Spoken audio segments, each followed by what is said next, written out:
Samweli wa mbere igice cya 22.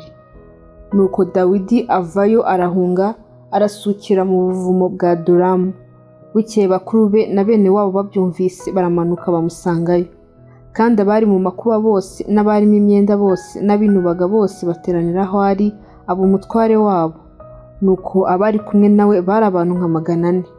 Bukeye Dawidi avayo ajya i Misipa i Mowabu, abwira umwami w'Imowabu ati, ndakwinginze ukundire data na mama bimukire ino mubane kugeza aho nzamenyera icyo Imana integeka. Nuko abazanira umwami w'Imowabu, baturana nawe igihe cyose Dawidi yamaze mu buvumo.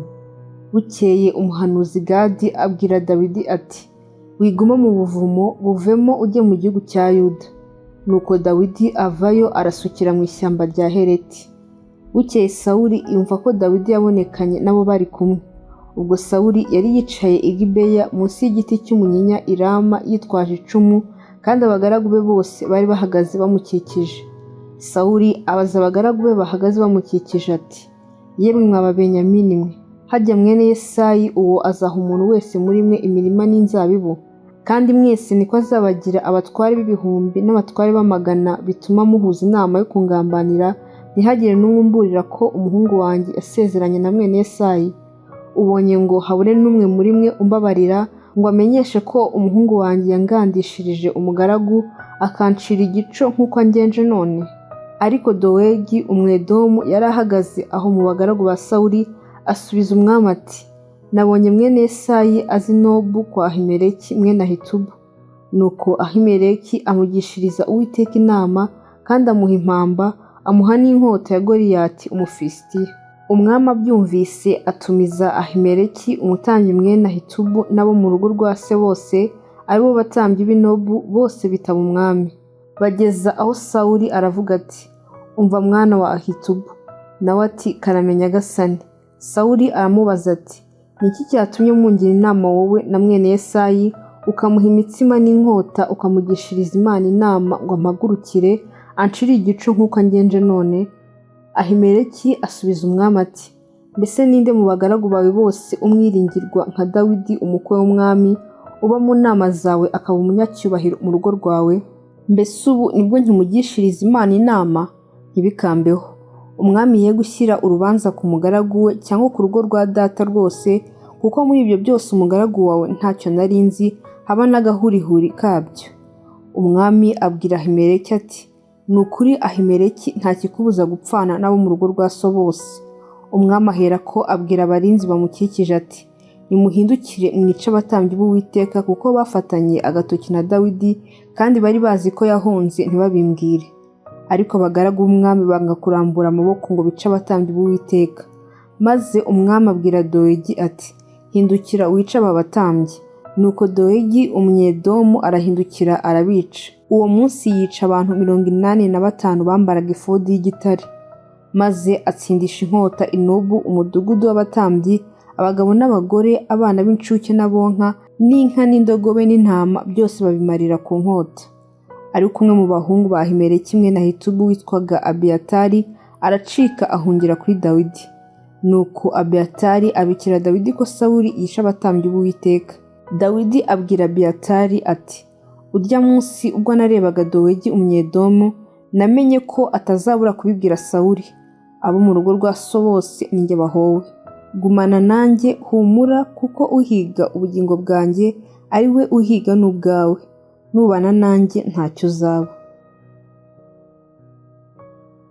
Samweli wa mbere igice cya 23. Bukeye babwira Dawidi bati, uzi ko Abafilisitiya barwanye i Keyila bagasahura ingano ku mbuga zabo?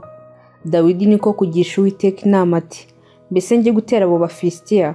Uwiteka asubiza Dawidi ati, genda utere Abafilisitiya ukize ab'i Keyila.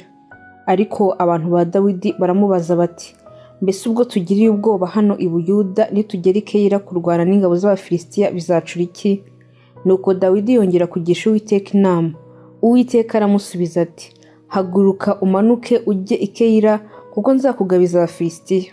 Nuko Dawidi ahagurukana n'ingabo ze bajya i Keyila, barwana n'Abafilisitiya, banyaga inka zabo, babicamo benshi cyane. Uko niko Dawidi yakijije abaturage b'i Keyila.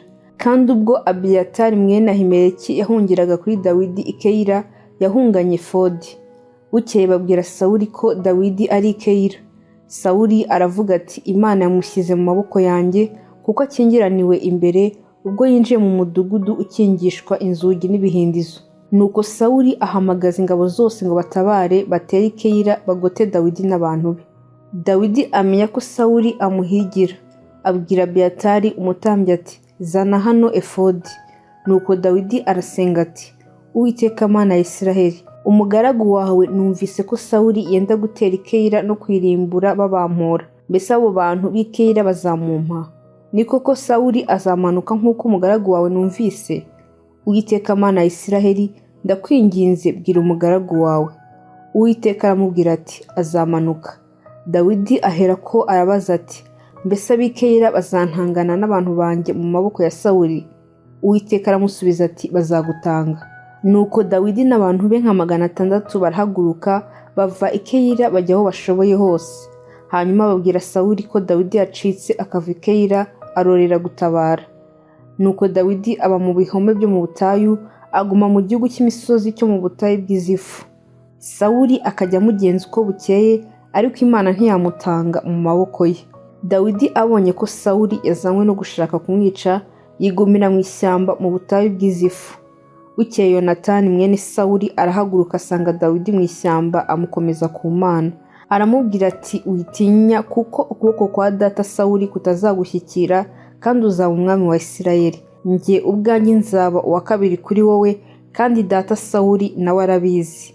Bombi bahera ko basezeranira imbere y'Uwiteka, maze Dawidi yigumira mu ishyamba, Yonatani asubira iwe. Bukeye ab'Izifu bajya kwa Sawuli i Gibeya baravuga bati mbese ntuzi ko Dawidi yihishe muri twe mu bihome byo mu ishyamba rya Hakira mu ruhande rw'ubutayu rw'Ikusi? Nuko none Nyagasani, manuka nk'uko umutima wawe bishaka, kandi nitwe tuzamushyira mu maboko y'umwami. Sawuli aravuga ati Uwiteka bahire kuko mumbabariye. Nimugende ndabinginze, mwongere mumenyetse mwitegerezaho aba, kandi n'uwamubonye uwo ari we, kuko bambwiye ko agira ubwenge bwinshi. Nuko murebe mwitegereze ubwigobeke bwe bwose aho yihisha, maze mungarukanire inkuru y'imvaho. Nzahera ko njyane namwe, kandi niba ari mu gihugu nzamushakayo mu bihumbi byose by'Abayuda. Nuko barahaguruka bagize ifu batanga Sawuli kugerayo. Ariko Dawidi n'abantu be bari mu butayu bw'Imawoni muri Araba mu ruhande rw'ubutayu rw'Ikusi. Bukeye Sawuli n'abantu be barahaguruka bajya kumushaka, ariko Dawidi baramuburira ahera ko aramanuka ajya ku rutare mu butayu bw'Imawoni yigumirayo. Sawuli abyumvise akurikira Dawidi mu butayu bw'Imawoni. Ahageze anyura mu ibanga rimwe ry'umusozi, Dawidi n'abagaragu be nabo banyura mu rindi. Ariko Dawidi arihuta cyane ngo acike abitewe no gutinya Sawuli, kuko Sawuli n'ingabo ze bari batangatanze Dawidi n'abantu be ngo babafate. Bukeye haza impuruza kuri Sawuli iravuga iti ngwino tebuka, Abafilisitiya baguye igihugu gitumo. Nuko Sawuli arahindukira ntiyaba agikurikiye Dawidi, ahera ko atera Abafilisitiya. Nicyo cyatumye aho bahahimba Selahamalekoti. Samweli wa mbere igice cya 24. Nuko Dawidi arahava arazamuka atura mu bihome bya Enigedi. Bukeye Sawuli atabarutse avuye kwirukana Abafilisitiya, bamubwira ko Dawidi ari mu butayu bwa Enigedi. Sawuli ahera ko ajyana ingabo 3,000 zitoranijwe mu Bisirayeli bose, bajya gushaka Dawidi n'abantu be mu bitare by'igandagarizo ry'amasha.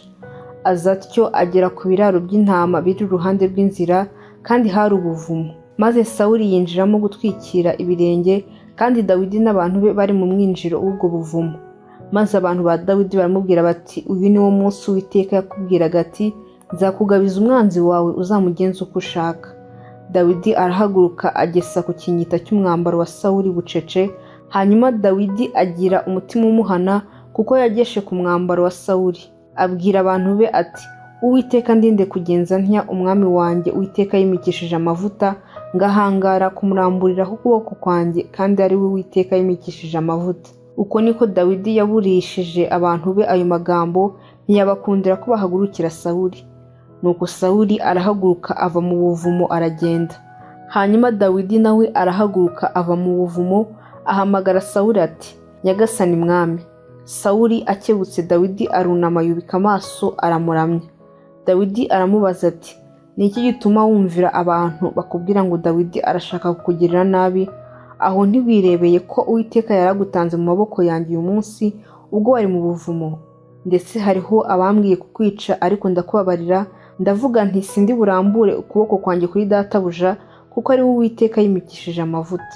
Kandi data, dore n'ikinyita cy'umwambaro wawe ndagifite mu ntoki, ubwo nagesha ikinyita cy'umwambaro wawe sinkwice. Nuko umenye kandi urebe ko nta kibi cyangwa ubugome bindiho, kandi sinagucumuyeho nubwo uhigira ubugingo bwanjye kubukuraho. Uwiteka aba ari we uducira urubanza twembi, kandi aba ari we wakumpora, ariko ukuboko kwanjye ntikuzagukoraho. Nk'uko umugani w'abakera uvuga ngo ibibi biva mu babi, ariko rero ukuboko kwanjye ntikuzagukoraho. Mbese umwami wa Isirayeli ateye nde? Uwo ahiga ni nde? Ni intumbi y'imbwa, ni imbaragasa. Nuko Uwiteka w'umucamanza wacu aducira urubanza, yitegereze amburanire ankize amaboko yawe." Nuko Dawidi amaze kubwira Sawuli ayo magambo, Sawuli aravuga ati, "Yewe mwana wanjye Dawidi, iryo jwi ni iryawe?" Maze Sawuli acura umuborogo ararira. Aherako abwira Dawidi ati, "Undushije gukiranuka kuko unyituye ineza, ariko njye nkakwitura inabi. Kandi uyu munsi weruye ineza ungirira kuko utanyishe, naho Uwiteka yantanze mu maboko yawe. Mbese umuntu yabona umwanzi we yapfa kumureka agacika gusa? Nuko Uwiteka kugororere ibyiza ku byo unkoreye uyu munsi. Kandi rero nzi yuko utazabura kuba umwami, kandi ko ubwami bwa Isiraheli buzakomezwa mu kuboko kwawe. Nuko none ndahira Uwiteka ko utazarimbura urubyaro rwanjye, kandi ko utazasibanganya izina ryanjye mu nzu ya data." Dawidi aramurahira. Nuko Sawuli asubira iwe, Dawidi n'abantu be bazamuka bajya mu gihome.